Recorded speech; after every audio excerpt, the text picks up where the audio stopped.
Lorraine se redresse dans son lit. Dehors, le vent fait frémir les arbres comme des grelots. Elle prend son téléphone sur la table de chevet, 2h du matin. Qu'est-ce qui a bien pu la réveiller en pleine nuit ? Elle a le sommeil lourd d'habitude et n'a jamais fait d'insomnie de sa vie. Mais là, impossible de se rendormir. La jeune femme enfile des chaussons, s'approche de la fenêtre et ouvre le rideau. Depuis le 2e étage, elle voit la forêt s'étendre à l'horizon. Et tout semble baigné dans une mystérieuse brume orangée. Éblouie par la beauté du paysage, elle prend quelques photos au flash. Mais sur l'un des arbres proches de la maison, elle remarque quelque chose d'étrange. On dirait qu'une feuille de papier est accrochée au tronc. Elle zoome pour essayer de lire ce qui est écrit dessus, mais soudain l'écran devient flou et son téléphone se met à grésiller avant de s'éteindre d'un coup.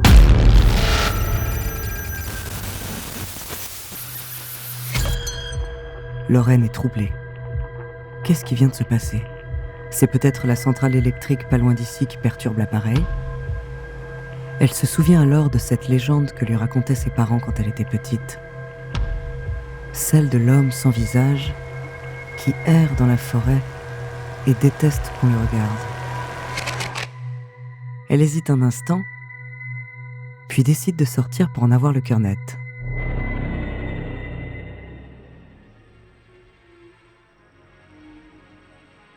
Bonjour, je suis Andrea, bienvenue dans True Story. Tout au long du mois d'octobre, je vous donne rendez-vous avec des histoires pour se faire peur. Dans cet épisode, je vais vous parler de l'une des légendes d'Internet les plus terrifiantes qui soient. Depuis une dizaine d'années, cet être humanoïde fait sursauter les adultes et cauchemarder les enfants. Dérangeant, violent, mystérieux, il est encore loin d'avoir dévoilé tous ses secrets. Son nom, le Slenderman. De la peur qu'il suscite aux conséquences de son succès, découvrez sa True Story.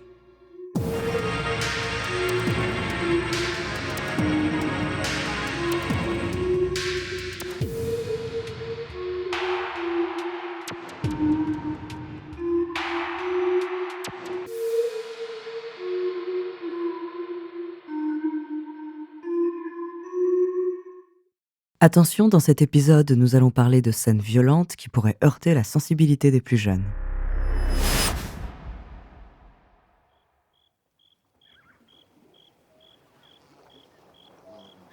Dehors, le vent semble gémir, et le cri répété des chouettes et des corneilles ne la rassure pas vraiment.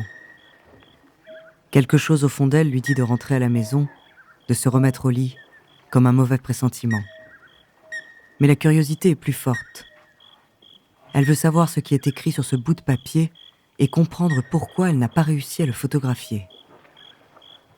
Lorraine rallume son téléphone et active la lampe torche, prend une profonde inspiration et se met en route. Son champ de vision n'est qu'un petit cercle de lumière fébrile au milieu des ombres de la nuit. Et le sol de feuilles mortes craque sous ses pieds.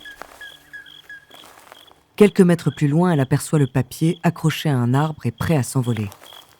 Elle s'approche et braque sa lampe torche dessus, dessinée grossièrement d'une main d'enfant, quelques arbres et la silhouette allongée d'un homme sans visage. Et puis ces mots écrits en majuscules, « Pas d'œil, mais toujours à l'affût ». Lorraine sourit, mal à l'aise. Sûrement une blague d'un voisin. Elle se dirige vers la maison et chantonne pour se rassurer. Quand soudain son téléphone se met à grésiller bizarrement. Puis s'éteint. Elle est subitement plongée dans l'obscurité. Un frisson d'inquiétude lui parcourt les épaules et le dos. Son cœur s'emballe et son souffle s'accélère.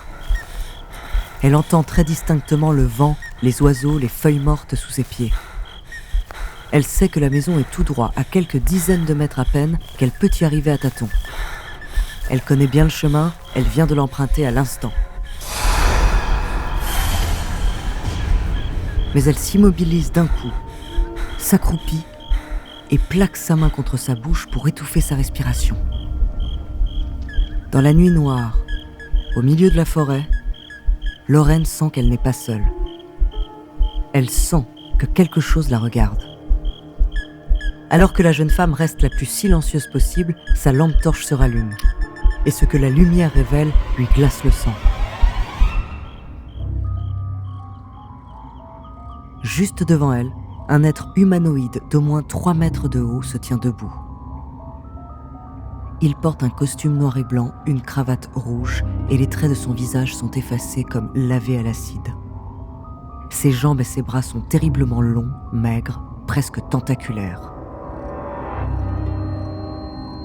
Lorraine est totalement paralysée, absorbée par cette vision d'horreur. Chaque muscle de son corps semble fondre à l'intérieur. Un mal de tête de plus en plus douloureux vient lui presser les tempes à mesure qu'elle regarde la créature comme un ultrason. Sa vision se floute. Elle a du mal à respirer. Son esprit vacille, aspiré par cette force inexplicable et terrifiante, prêt à renoncer à toute raison, à toute lucidité et à se livrer sans résistance à l'appel de la folie. Lorraine se sent mourir. Mais dans un élan soudain, elle se redresse et court à toute vitesse en sens inverse. S'éloigner vite de la chose. Elle s'enfonce dans la forêt. Le plus loin possible, le plus vite possible. Les branches des arbres lui fouettent le visage. Ses chevilles se tordent sur le sol bosselé, mais peu importe. Tout ce qui compte, c'est de survivre. À ce moment précis, la jeune femme ne pense plus, ne réfléchit plus. Elle n'est qu'une proie dans la nuit qui fuit une mort certaine. Son ventre brûle, ses oreilles sifflent, mais elle sait instinctivement qu'il lui reste une chance, un maigre espoir d'échapper à la créature. Son mal de tête se calme à mesure qu'elle prend de la distance. Elle finit par s'asseoir derrière un arbre pour reprendre sa respiration. La main tremblante, elle rallume son portable, aucun service, évidemment. Sa mâchoire se crispe et des larmes de peur et de colère roulent sur ses joues. Elle ne peut contacter personne et va devoir se sortir de là toute seule. Désespérée, elle se frappe à l'arrière du crâne contre le tronc d'arbre. Mais un bruit familier la sort immédiatement de sa panique. Elle se retourne tout doucement. Juste derrière elle, sur le tronc, un bout de papier semblable au premier est accroché. Dessus, il est écrit « Ne le regarde pas, sinon il t'attrape ».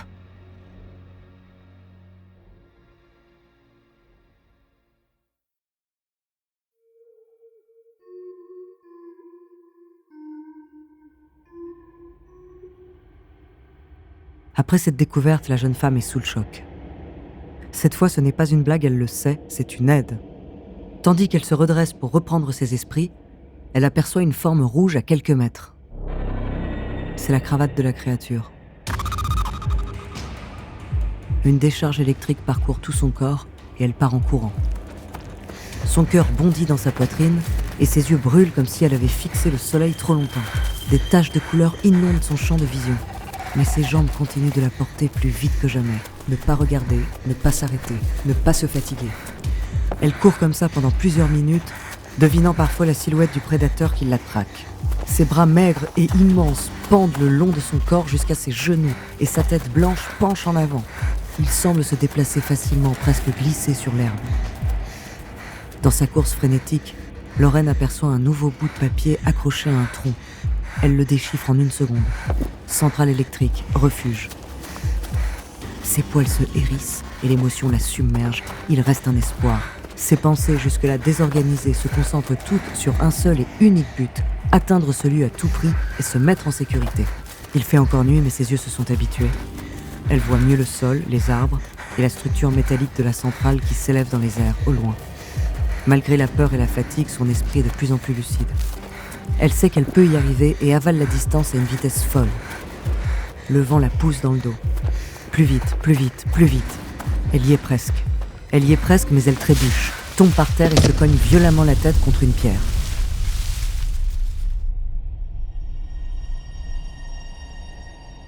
À demi consciente, Lorraine passe ses doigts sur son front. Elle saigne beaucoup et ses paupières sont lourdes. Tout résonne dans sa tête. Les feuilles mortes, les chouettes, et son portable qui grésille dans sa main. Elle se relève péniblement, les pupilles dilatées. Le monde tourne autour en spirale vertigineuse. Le ciel se mélange au feuillage. La texture des arbres se liquéfie. Et à 30 centimètres de son visage, la tête informe du Slenderman semble afficher un large et terrifiant sourire.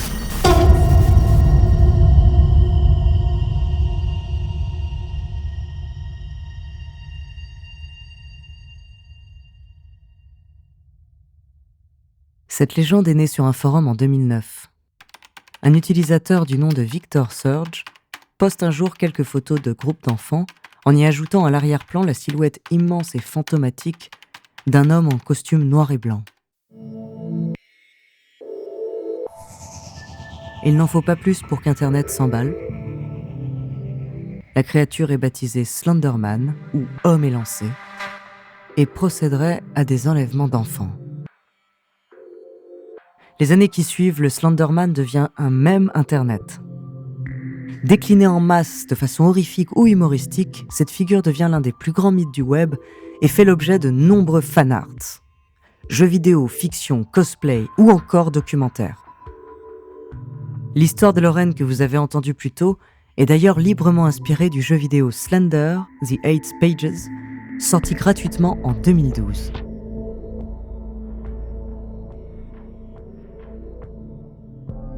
Mais la légende d'Internet fait irruption dans la réalité le 31 mai 2014 dans le Wisconsin, aux États-Unis. Ce jour-là, 2 jeunes filles de 12 ans ont tenté d'assassiner l'une de leurs camarades de classe durant une partie de cache-cache dans un parc. Elles l'ont poignardée à 19 reprises, disant agir sous les ordres de leur maître, le Slenderman, qui les aurait menacées et forcées à tuer. La victime a survécu, et les 2 jeunes filles ont été condamnées à 25 et 40 ans d'internement en hôpital psychiatrique. Diffusé sur HBO en 2017, le documentaire Qui a peur du Slenderman retrace cette histoire sordide ainsi que l'origine de cette légende urbaine qui continue encore aujourd'hui à terrifier les internautes.